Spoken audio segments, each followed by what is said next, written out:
ठाकरे संपले नाही, ठाकरे संपत नसतात हे सांगणारा हा निकाल.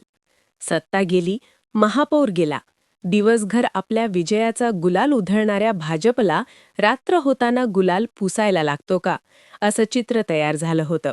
जगातल्या सगळ्यात मोठ्या पक्षाला, या पक्षाच्या यंत्रणेला, या पक्षाच्या मनी आणि मसल पॉवरला ठाकरेंनी घाम फोडला. पराभव झाला, पण भाजपचं बहुमत फक्त 4 जागांचं आहे.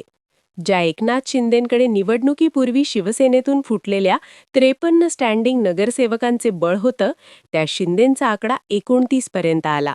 सर्व यंत्रणा उधळून लावत ठाकरे अडखळले. अगदी वेशीवर रोखण्यात भाजपला यश आलं. पण ठाकरे संपले नाहीत, ठाकरे संपणारे नाहीत, हाच सांगणारा हा निकाल. आपण का म्हणतोय, समजून घेऊया या व्हिडिओतून.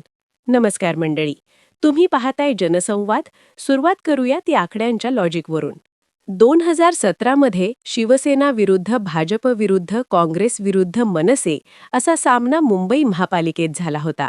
तेव्हा शिवसेनेला 84 जागा मिळाल्या, भाजपला 82, काँग्रेसला 31, राष्ट्रवादीला 9, मनसेला 7, समाजवादी पक्षाला 6 आणि MIMला 2 जागा मिळाल्या होत्या. मधल्या काळात शिवसेनेत मोठी फूट झाली. उद्धव ठाकरे यांच्यासोबत असणारे 70 ते 80% लोक त्यांना सोडून गेले. आमदार खासदार यांचं बहुमत एकनाथ शिंदे यांच्यासोबत होतं. लोकसभेला ठाकरेंनी करिश्मा केला, विधानसभेला ठाकरेंचं पाणीपत झालं. ठाकरे संपल्याच्या चर्चा सुरू झाल्या. दरम्यानच्या काळात एकनाथ शिंदे यांनी ठाकरेंचे नगरसेवक फोडण्यास सुरुवात केली होती. 2017 आलेल्या 84 नगरसेवकांपैकी सुमारे 53 नगरसेवक एकनाथ शिंदे यांच्या कंपोत दाखल झाले होते. महापालिकेत प्रशासक होते, पण फुटीनंतर आकडेवारी काढायची तर 31 इतकीच होती. यातही अनेक नगरसेवक कुंपणावर होते. फुटीनंतर भाजप शिंदे सेना यांचे एकत्रित बळ 82 अधिक 53 असे 135 इतकं झालं होतं. आता या राहिलेल्या नगरसेवकांवर ठाकरेंनी इलेक्शन लढले आणि आकडा आणला तो 65चा. पर्यायाने ठाकरे 31 वरून 65 वर गेले, तर भाजप शिंदे 135 वरून 118 वर आले. मग जिंकलं कोण? आता या आकड्यात भाजप आणि एकनाथ शिंदे सातत्याने ठाकरेंवर आरोप करत होते, तो म्हणजे ठाकरेंकडे स्वतःचं मतदान राहिलेलं नाही. शिवसैनिकांचे मतदान एकनाथ शिंदे यांच्यासोबत आहे. ठाकरे हे काँग्रेसच्या मतांवर आपलं अस्तित्व टिकवून आहेत. आता हे देखील या निवडणुकीतून सप्रमाण सिद्ध झालं, कारण काँग्रेसपासून स्वतंत्र लढून ठाकरेंनी 65 जागा खेचून आणल्या. या आलेल्या जागांवर त्यांना मिळालेली मतं आहेत 7,73,600.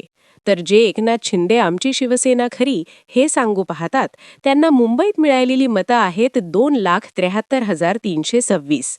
एकूण विजयी उमेदवारांना मिळालेल्या मतांची टक्केवारी सांगायची तर ठाकरेंना आहेत 27.52% मतं, तर शिंदेंच्या शिवसेनेला आहेत 10.48% मतं. काँग्रेसला सोबत घेऊन लढताना काँग्रेसची मतं ठाकरेंना मिळतात, मुस्लिम मतं मिळतात. ठाकरेंचं स्वतःचं असं राजकीय अस्तित्व नाही असं म्हणणाऱ्यांना ही आकडेवारी सणसणीत चपराकच आहे असं म्हणावं लागतं. कारण काँग्रेसपासून स्वतंत्र लढत एकट्याच्या हिमतीवर ब्रँड ठाकरेंनी भाजपला खिंडीत रोखण्यात यश मिळवलं. इथेच काँग्रेस सोबत असते तर भाजपच्या पालापाचोळा करण्यात ठाकरेंना यश मिळालं असतं. अगदी शिंदेंच्या यामिनी जाधवांचं उदाहरण घेतलं तर त्यांचा विजय 1490 मतांनी झाला, पण त्याच प्रभागात मनसेने 2157 मतं घेतली. इथे काँग्रेस, सेना, मनसे एकत्र असती तर शिंदेंची जागा वजा झाली असती. अशा अनेक जागांचा हिशोब निघतो, जो काढला तर शिंदे आणि भाजपची पळताभुई झाली असती. तरी पण ठाकरेंनी एकट्याने मिळवलेल्या या यशाची अधिक दखल घेतली जाऊ शकते, हे नक्की. आता हे आकडे, हे वोट शेअर ठाकरेंनी मिळवलं ते अधिक महत्त्वाचं का आहे ते समजून घेऊ. सुरुवातीला बोललो त्याप्रमाणे ठाकरेंचे स्टँडिंग नगरसेवक शिंदेंनी आपल्याकडे खेचून घेतले होते. भाजप आणि एकनाथ शिंदे यांनी एक पॉलिसी राज्यभर राबवली, ती म्हणजे प्रभागात विरोधकच ठेवायचा नाही. साधारण गल्ली ते दिल्ली 2 प्रमुख विरोधक अशी एकूण रचना. कोणत्याही प्रभागात एक स्टँडिंग नगरसेवक, त्याला फाईट देऊ शकणारा दुसरा विरोधक, अशी प्रत्येक प्रभागाची रचना. भाजपने पहिल्या फॅक्टरवर फाईट दिली, ती प्रभाग रचनेलाच. राज्यात सत्ता असल्याने भाजपने आपल्या पद्धतीने प्रभाग रचना तयार केली. नेमकी कशी? तर एखाद्या मतदारसंघात मराठी मतं किंवा ठाकरेंच्या बाजूची मतं जास्त असतील तर वेगवेगळ्या प्रभागात फोडून टाकणं. आपल्या सोयीची प्रभाग रचना झाल्यामुळे हक्काचे मतदार विखुरले गेले. त्यानंतर भाजपने दुसरी महत्वाची फिल्डिंग लावली, ती म्हणजे प्रमुख विरोधकच आपल्याकडे खेचून घेण्याची पॉलिसी. राज्यभर अनेक ठिकाणी बिनविरोध निवडणुका झाल्या. बिनविरोधाचे सूत्र काय होतं? तर समोरच्यांचे उमेदवारच आपल्याकडे खेचून घेणे. आता हे ऐन निवडणुकीत एबी फॉर्म मिळालेल्या उमेदवाराच्या बाबतीत झालं असेल, तर ज्यांना एबी फॉर्म मिळाला नव्हता, जे प्रमुख विरोधक होते, त्यांच्या बाबतीत काय झालं असेल विचार करा. एका प्रभागातले 2, 3, 4 ताकद असणारे, इलेक्शन लढू शकणारे उमेदवार भाजपकडेच होते. ठाकरेंना ताकद असणारा उमेदवारच मिळणार नाही, याची संपूर्ण यंत्रणा भाजप आणि शिंदेंनी लावली होती. पर्यायाने एबी फॉर्म वाटण्याची वेळ आली, तेव्हा 8व्या, 9व्या, 10व्या नंबरचा माणूस ठाकरेंना शोधावा लागत होता. बरं, तो शोधला तरी विधानसभेच्या सभापतींना देखील रस्त्यावर उतरून गल्लीबोळात शिरून अर्ज माघारी घेण्याची विनवणी करावी लागत होती. आपल्या राजकारणपणाला लावावं लागत होतं. हे उभ्या महाराष्ट्राने पाहिलंच आहे. इलेक्शन होईल, पण इलेक्शन झाल्यानंतर आम्हीच आहोत असं म्हणून कमी ताकदीच्या माणसांना दम भरण्यात येत होते. अर्थात याच समीकरणात ठाकरेंना शून्यावर आणण्याचं गणित बांधलं जात होतं. म्हणजे कसं?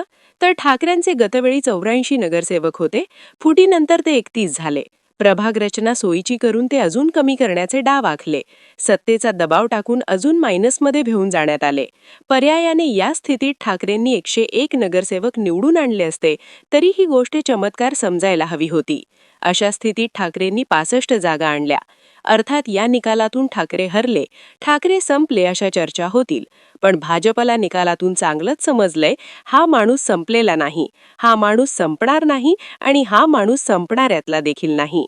तर मंडळी, तुम्ही तुमचं मत कमेंटमध्ये जरूर कळवा आणि अशाच राजकीय घडामोडी जाणून घेण्यासाठी आपल्या जनसंवाद या चॅनलला सबस्क्राईब करा. धन्यवाद.